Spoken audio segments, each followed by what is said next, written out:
That's some good stuff. Hi there, everybody. Today, I will be reading the outlines of Season 5 of what could have been My Little Pony Live from Equestria. As always, if you didn't watch the first 4, I highly recommend that you do. Otherwise, everything in this video won't make sense. Also, I'd like to point out that in my last video, my nose was once again clogged up. If that happens again in this video, please don't be bothered by it. And I'm not wearing my flannel again because it's hot. Again. Anyway, let's begin. Let's start off the season with a two-parter episode. It's called Generally Negative Reviews, Parts 1 and 2. In Part 1, Foxtrot and his band released their new album and are confident that it'll get critical acclaim. Unfortunately, upon reading the information on the album, they are shocked to see that it received almost universally negative reviews. Along with one of Foxtrot's all-famous hissy fits, this also triggers the awakening of a rock band called the Saddle Crew, who I wanted to be played by the Red Hot Chili Peppers. Here's the story. The Saddle Crew were Luna and Celestia's favorite band over 1,000 years ago. However, they were frozen unfairly in the same style as Discord, vowing to awaken whenever a music artist gets unfair criticism. Upon being unfrozen, the Saddle Crew caused havoc across Equestria. Since Luna and Celestia are unable to stop them, it's up to 3 major groups, Roulette, Main 6, and CMC, to stop them instead.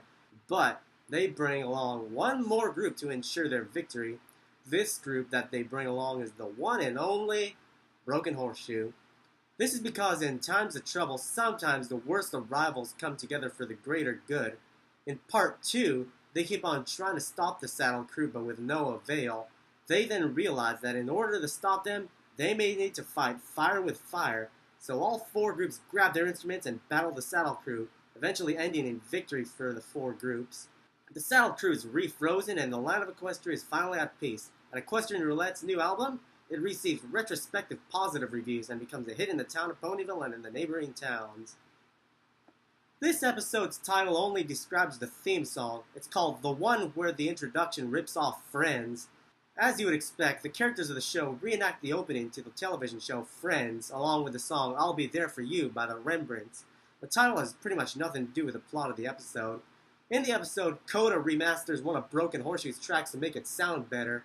However, he accidentally releases it to the public without any proof that it was remastered, thus shining the limelight on Equestrian Roulette's rivals once again. Again, this was mostly Justin's idea, so I didn't really come up with much for this episode. Sorry, but that's just the way it is sometimes. Here's yet another one of my favorite episodes. It's called The Band Bowl. In the possibly hour-long episode, Roulette and Horseshoe get into yet another argument. They then decide to challenge each other, but not in another traditional battle of the bands. Well, you can probably consider it that way. But what happens is that the two challenge each other to a flag football match. Apparently, the matchup somehow gets large publicity and attracts many ponies from across Equestria. Meanwhile, the Maid 6 train to be cheerleaders and Coda tries to find a halftime show performance. Without further ado, I'll tell you all what happens in the game, since that's the most interesting story. After the first kickoff, Roulette gets the ball first. Baseline is ready to hike the ball to the hi-hat, who, despite being British, is a big fan of gridiron football. Despite her training, Baseline is clueless on what's happening, probably because she took a hit off the ball before the game. She asks hi-hat, "Wait, what do I do?" Hi-hat answers, "Wait until I give the signal, then you hike the ball." Baseline then says, "Hike the ball," and hikes it too early. The ball ends up in their own end zone. Foxtrot is able to recover it, but it ends up being a safety awarded to Horseshoe, a reference to the first play of the game of Super Bowl 48. Ugh, I hated that Super Bowl. Anyway, after the first quarter, Horseshoe scores a lot, while Roulette is only able to muster 3 field goals, making the score 36-9 in favor of Horseshoe. In the second quarter, Vinyl Scratch, who is Roulette's coach, thinks of a trick play, which works, and cuts Horseshoe's lead 36-15. However, on the PAT, Horseshoe blocks the kick and returns it, making the score 38-15. Vinyl says, "Well, I've done all that I could. Tavy, you take over." Octavia, who was originally Vinyl's assistant coach, takes over and completely reorganizes Roulette. By the end of the first half, Roulette takes the lead 43-41. During the halftime show, Coda reorganizes one of the most memorable halftime performances Equestria has ever seen. I describe it to you, but let's get back to the game since this is taking longer than intended. After the third quarter, Horseshoe shocked Roulette by taking back the lead 58-50. The fourth quarter is where both teams kick it into high gear. After trading touchdowns back and forth, Horseshoe still leads 79-71. With 12 seconds left, Roulette ties the game at 79 with Hi-Hat's deep pass to Foxtrot, along with a successful 2-point conversion. However, on the ensuing kickoff, Horseshoe returns the ball to Roulette's 30-yard line. With 1 second left, Horseshoe lines up in the field goal formation.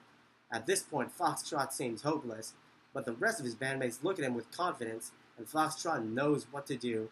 Right when Horseshoe kicks the ball, Foxtrot jumps as high as he can into the air and successfully blocks the field goal.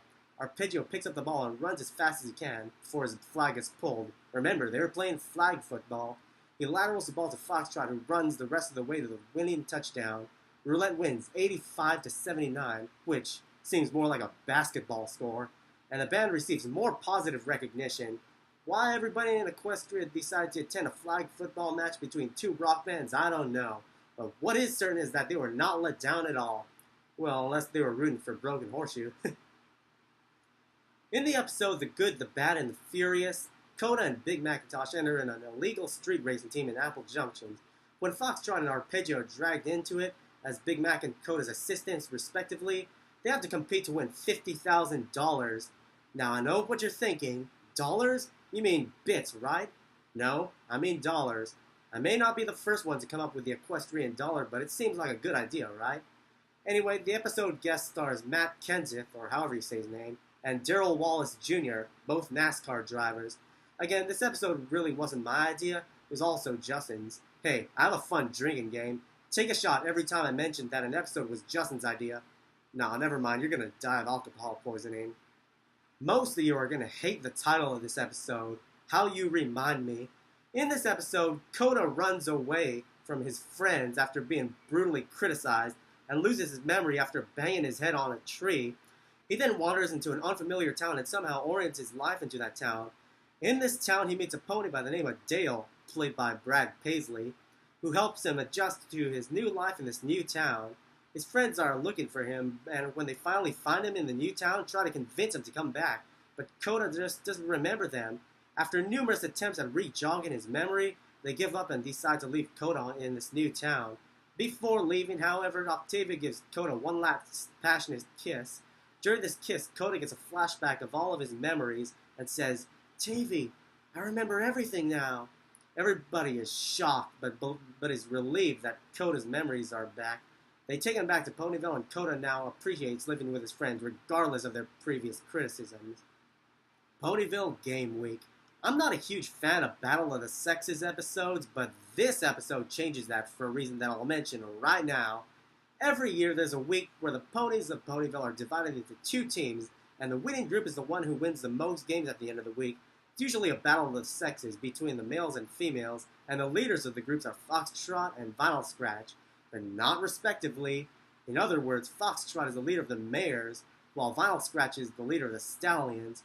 Now this is something interesting. It's too bad I didn't come up with much for this episode. I'm not going to blame it on Justin this time, this was my fault. But these kinds of things are to be expected. That's alright though. In the final installment of the Date with Derpy episodes, A Date with Derpy 4, Derpy Down, Derpy rounds up all 5 members of Equestrian Roulette to perform at the Manhattan Mob's leader's wedding, while Derpy rigs the building it's being held in. Plus, a spy organization asks someone special to help teach Foxtrot's band Tai Bo in case all goes wrong. Who is this pony who teaches Roulette Tai Bo? None other than Princess Luna. I guess she decided to learn Tai Bo after that incident with Rarity's parents, huh? Anyway, though the training is shaky at first, Roulette gets the hang of it.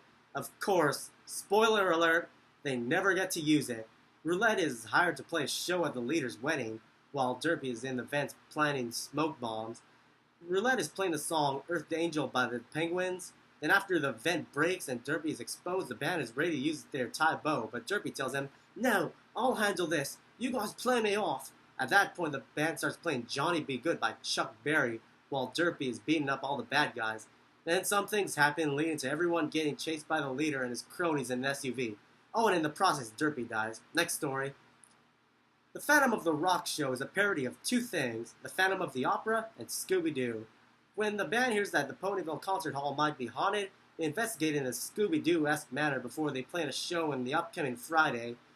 It has some featured music such as I'm a Believer by the Monkees when the band is getting chased by the ghost through the doors. It also features the song The Music of the Night by Andrew Lloyd Webber, which is what the ghost sings to the band. In the end, the ghost is revealed to be Chad. Of course, who would have known? Oh, also at the end of the episode, we see the ghost of Derpy who looks at the Ponyville Concert Hall in admiration before meeting up with the rest of the Dead Pony Society.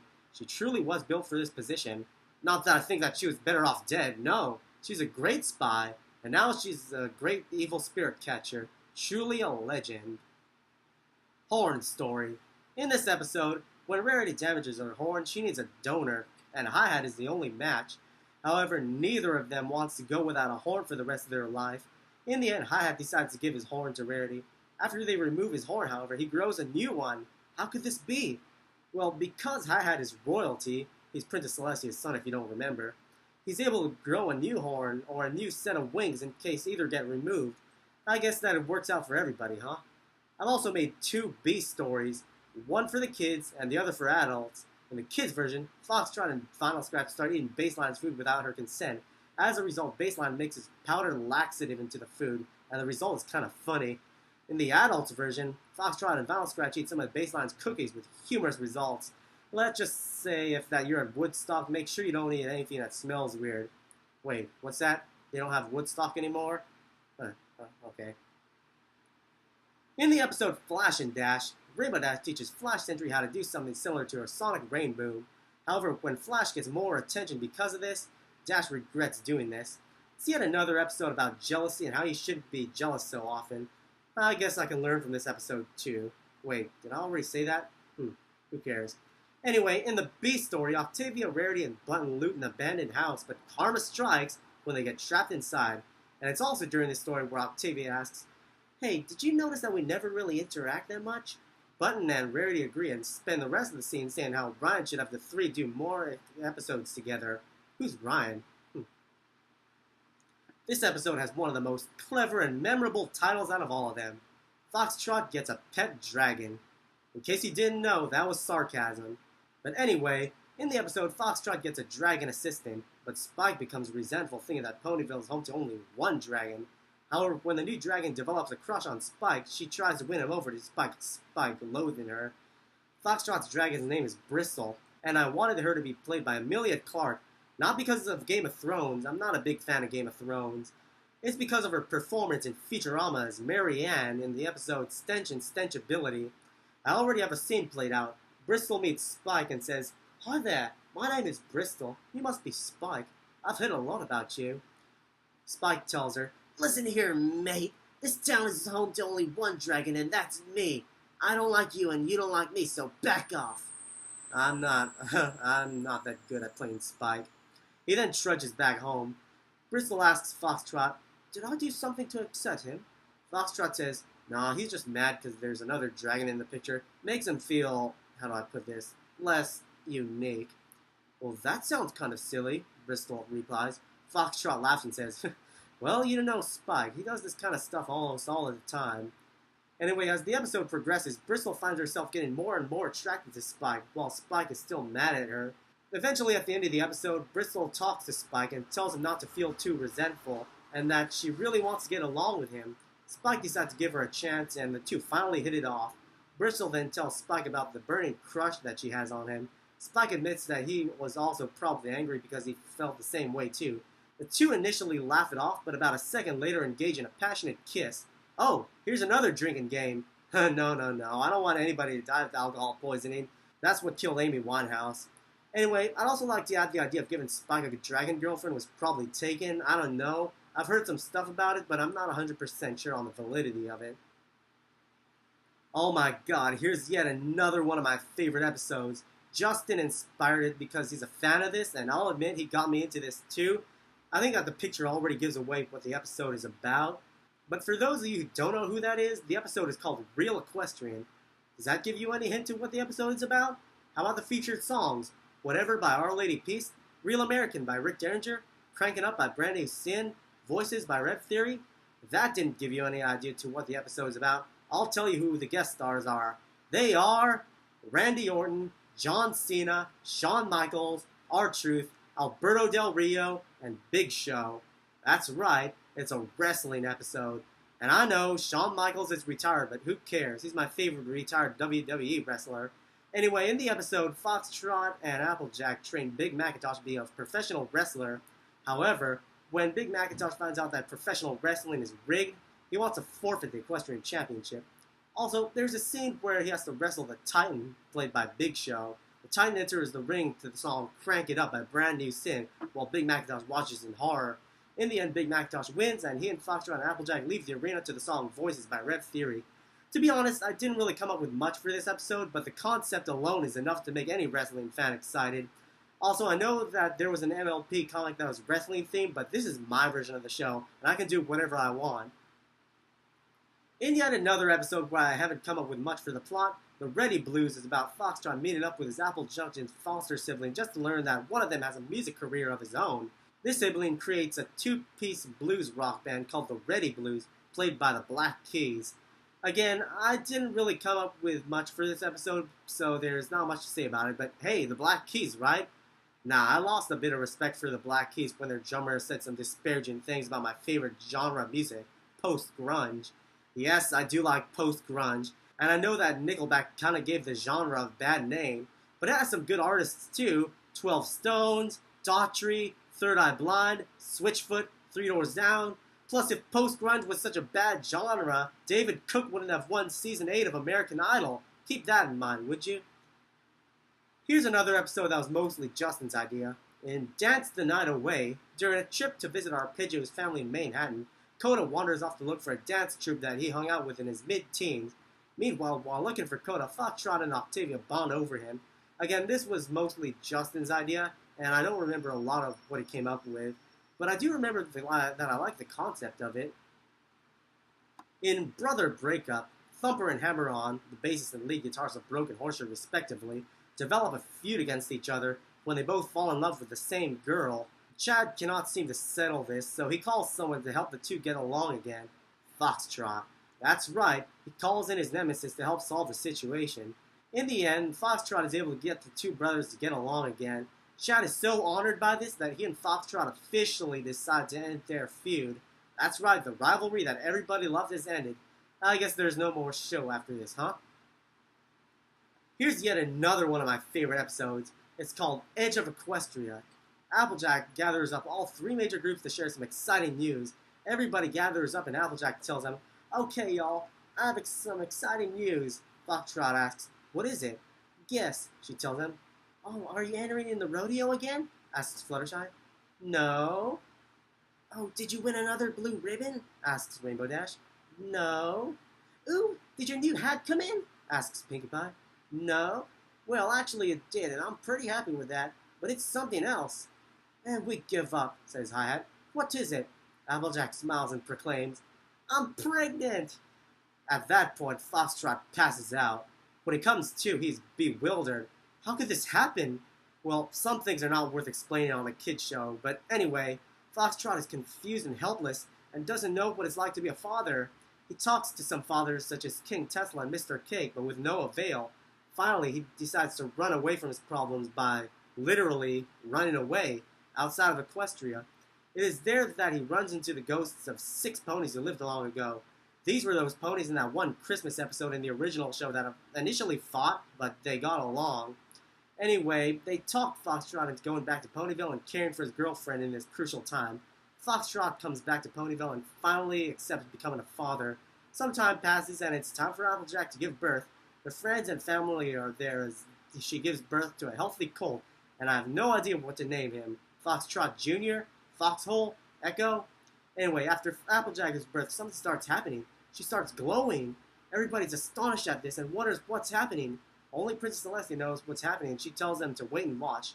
Then, Applejack grows wings and a horn. She becomes an alicorn too. This is because Foxtrot is the son of Princess Luna, and because she gave birth to a royal baby, that makes her royalty too. Truly a great episode. I just wish I wrote the whole episode, but this is an hour-long episode, so that would be time-consuming. So, that's it for Season 5. Tune in next time for the final season, Season 6. See ya!